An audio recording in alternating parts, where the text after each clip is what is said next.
Another hot offer that's working is virtual events and shows. A webcast is a type of virtual offer. Now, a webinar, whether it be on 24 or a virtual event, that's not the offer. That's a platform. But when you have the proper title, you have unique speakers, you have powerful content, you have meaningful content, you have the chance to connect with others, you have the chance to have a chat room, you have a chance to sort of tweet what's going on. Now you've created a new sort of event, and these events we're going to see more and more of in the years ahead. As a matter of fact, I just saw Comdex, the major consumer electronics show, is going to be doing a virtual version of their show. So this is something that we as marketers and B2B marketers need to be willing to try. Also, non-branded category comparison sites. Here where the marketer is willing to support the entire category and provide education that buyers are looking for, non-biased, objective information that allows the buyer to choose you over someone else. We know these sorts of non-branded sites are working in the dental industry, they're working in the ophthalmology industry, they're working in the medical field, and so whether you start a site or support one, this plays right into the type of content that B2B buyers are looking for today. Now, the thing I want to note about this is I'm not telling you to throw the baby out with the bathwater, that you get rid of all your traditional white paper offers and just start to use new style offers.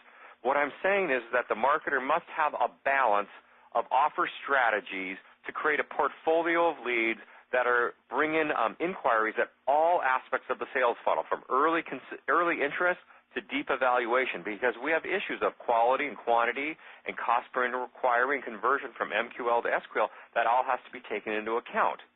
But when we use this portfolio strategy, when we have a broad range of offers that are out there, we are increasing our opportunities, we're positioning ourselves in a place to take care of advantage of marketing automation to nurture leads through the sales pipeline, and in the end, we are reducing our risk. Now, I think Mac talked about having offers for all types of decision makers and in the various stages of the buy cycle. We call this a content library. And when you take your content and you place it by the types of buyers you have across the interest, consideration, evaluation cycle, you're able to look in this simple grid about, do you have the right content? Is it going deeper and deeper? Are you able to pull someone through the buy cycle? Do you have various formats, whether it be webcast and white papers and breakfast briefings and case studies and video? And is it all properly organized? Does it all make sense? And once we have a good sense that we have the right content and it's aligned to our right individuals, we've now put ourselves into a position to be able to facilitate marketing operations. Because Mac talked about, if we send them email 1, then send them email 2. If we send them email 1 and they don't respond, wait 30 days and send them email 3.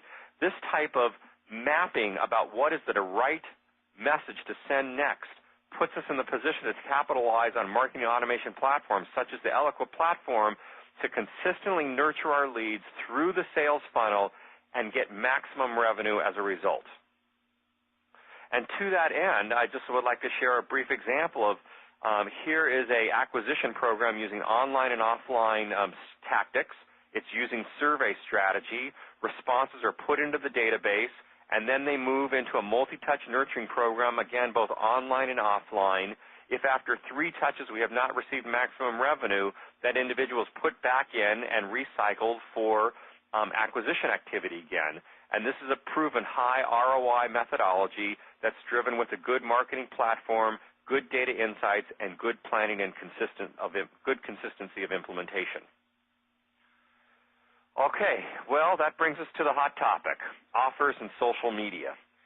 And one of the things I'd like to say about social media and offers is that it's requiring us to change our thinking, that we're now in an era of brand engagement as the new type of offer strategy.